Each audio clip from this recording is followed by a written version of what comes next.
Right, we beat Norwich 2-1. Just about. Yeah, just about, wasn't he? It was heart-stopping at times, especially in the second half. Yeah. It was a hard-fought win, I think that's the way you say it, to put a positive spin on it. But again, Norwich kind of had their chances, had their periods in position. I don't know about hard fought, but yeah, hard win. No, I thought we battled fairly well for most of a lot of the game, but I think there are just these problems which is yet to iron out, and especially when teams have possession and have confidence like Norwich did today, they were able to play through us so easily, and they were able to get in on our back four way too easily, and it's putting so much pressure on the defence, and at times we're not able to cope. Yeah, I felt that every time Norwich went forward today, it seemed like they were going to score, or it felt like they could have scored. In the first half especially, I thought, not especially, but in the first half I thought that we controlled the possession big time. I think we had about over 70% possession in that first half, but they created more clear-cut chances than we did in that first half. And in the second half, they really came out to play Norwich, and I thought they gave us a bit of a footballing lesson in that second half. I thought that they were running the midfield, they were creating chances, they were attacking us at will, and I think that we scored the winning goal against the run of play, really. Yeah, kind of, because when Norwich equalised, everyone could see that coming, and especially had a few really, really good chances, especially Pukki miscontrolled the ball inside the 6-yard box. He could have scored there. Yeah, he was dancing in the middle of our 6-yard box around all our defence, and he, with a player with his reputation of finishing within the box, he should have done a lot better. And Canwell was up, we couldn't get near him the whole game. He's a baller, isn't he? He's a baller. I'll take him over Eriksen any day of the week. Yeah, you would at the moment. Which brings, I want to touch on Eriksen as well. Yeah. Why? I mean, I don't think he was obviously the problem when he came on, but I just don't understand the logic of continuing to play a player who's on the verge of leaving. Because if any injury he gets, and that scuppers the deal, especially because he's got 6 months left on his contract, why would anyone spend money on a player who's injured for 3 months when you can get him on a free for 6 or whatever? So I don't understand why he keeps playing. And add to the fact, even if he was playing well, I wouldn't understand. Add to the fact he's playing badly. And when he's coming on and fans are getting frustrated, it creates a bit of a toxic atmosphere when he comes on the pitch. It's not even that he's playing badly, but the manager is recognising how badly he's playing. You know, this isn't the real Christian Eriksen. So why is he playing? Your guess is as good as mine. I think every other guy that you've interviewed today has probably said the same thing. It's like, who knows? Like, it's a weird one. It's really weird. I think it's a negotiation tactic. We're just telling him to, look, we're going to keep playing him until you cough up the cash. Yeah, but what negotiation tactic is there? They're like, all right, keep playing him. We'll take him for free in June. You know. We're desperate for the money. We just want to get anything for him, and we're haggling over a few million euros. Apparently, Eriksen. Classic Daniel Levy. Penny pinching as always, and apparently Eriksen, according to reports, he's willing to pay the difference himself if they can't agree a deal. That's how desperate he is to go, apparently. So why keep playing him? I just don't get it. But let's talk about positive things now. I think Giovanni Lo Celso was absolutely brilliant today. The guy is getting better and better every game, I feel. And the way he just controls that ball within the middle of the park, takes it past players, the finesse of his touch is just really good. And I feel that he's really growing into a player, really getting suited to the Premier League. And Jose Mourinho said about 3-4 weeks ago that he's coming, and you can really see it now. Yeah, and he's really the guile he has in that central midfield as well. He's not only that, he knows what he's doing with the ball. He has composure. He makes angles for himself to get passes off. He knows where he has a picture in his head before he receives the ball.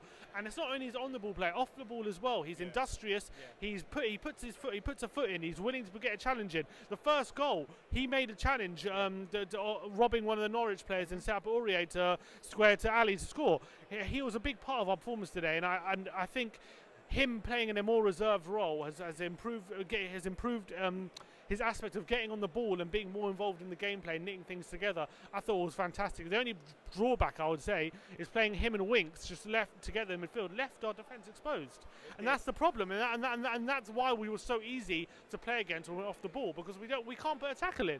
Yeah, you know, even when Winks went off, when Eric Dyer came on, I still thought we were short in midfield.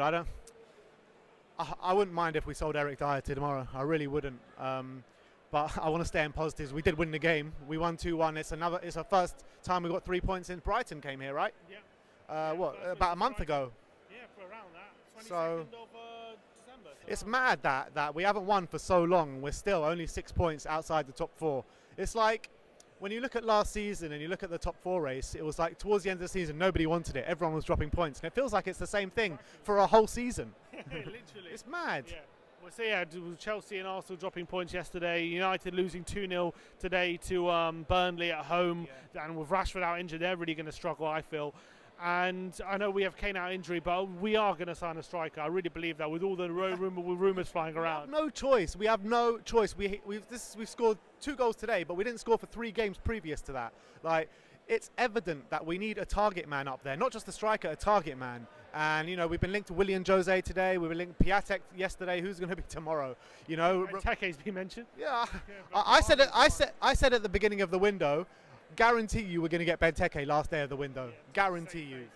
Oh, but if he gets back to his 2012 form, that's all these strikers we're linked with. Piatek, he's off form. 2 years ago, he was a great striker. William Jose scored 7 goals this season. 3 years ago, he was banging them in. You know what I mean? We need someone who can come in straight away and just bang in the goals. So I think Cavani would be the ideal option, would he? I've been banging on Cavani all window. You know what I mean? He's out of contract end of the season. He's nailed on to go to Atletico when the contract's up. So why not get him on a loan for 6 months? I just don't think we're going to pay the wages. That's the thing. We're not going to give him more than everyone else in our squad, and that's going to be a stumbling block. He's not going to come just for 6 months. I can't see him a week for 6 months and let PSG pay the rest of his wages.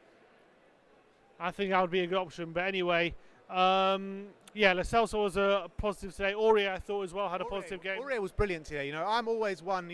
People in the comment section below always tell me I'm picking on Aurier. They said that last week in the player ratings that I gave Aurier awfully low mark and he was very good, which I still don't believe so. But I think today he was absolutely phenomenal. Created 2 goals pretty much. Definitely the first goal. And that's what happens when he's nowhere near the defence. Exactly.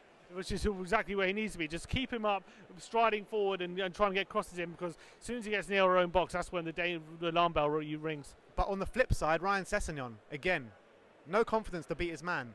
Gave away the penalty. I haven't seen it. I need to see it again. But I think that Ryan Sessegnon, he's not cutting it for me at the moment. I think he needs to get the confidence, we've said it so many times, get the confidence, take on your man. What he was doing at week in, week out at Fulham. Yeah, and I don't know if his left-back role is helping him. Because I feel like he might have been instructed to stay back a bit, because that's how we like it, don't we, with 3 at the back. There were times where he was one-on-one with their right-back, and he could have taken him on, and he didn't. Well, Max Aarons is very quick. That's probably why he decided not to. And also Dele Alli finishes the game with a goal and an assist. But yeah, again, one of those games where it didn't do much, but what he did do, he ended up leading to goals. I thought Dele was up to his usual tricks and no flicks, or flicks and no tricks. But I think that he earned his money while scoring that goal, obviously, and he earned his money in the last 5 minutes, where I thought he did really well, keeping it in the corner and shielding off the Norwich players in a kind of defensive last 5 minutes up on their end. Yeah, he was very good in the last 5 minutes, and Son getting his first goal in 8 games. Hopefully I'll give him a confidence boost as well. Son as well doesn't seem like the old Son. He seems like huffing and puffing, not really beating his man, not really that great in front of goal. Obviously he scored, but he didn't have a great game, Sonny, did he? Yeah, I feel like him and Lucas are struggling a bit. They're not sure if they're playing out wide or up front. They keep switching to see what's working. Nothing's working at the moment. Lucas can run all night long. We know that. I think he puts in so much effort, but there's hardly any quality at the end. And he's feeding off scraps as well, where long balls up top. He's trying to win the ball in the air, and then he flicks it on, and then there's no one there, is there? I just feel like with Harry Kane out, whereas last season under Pochettino he played them up front together, this season it's kind of one's going on the left, one's up front, and then when it's not working they're switching, and at the moment they just can't get it right, and that's why we're just so desperate for that striker to come in. But all right, FA Cup, Southampton away on Saturday. We're looking forward to that. Hopefully we need to push on the FA Cup and just keep the momentum going, because we've got we've got a draw, a win, and now got to keep the run. This is our run now, so this is what we're used to. It's just one game these days. One game win, so keep the good feeling. Hopefully we can get past Southampton and get into the get a good cup run, because this might have all the eggs in that basket. I heard Southampton rested Danny Ings this week for our game, so we'll see what happened there. But anyway, Indy Cup for Tottenham this weekend. Let's do it. Exactly. Like, subscribe, and comment below. Let us know if you like the content. And as always, come on, you Spurs.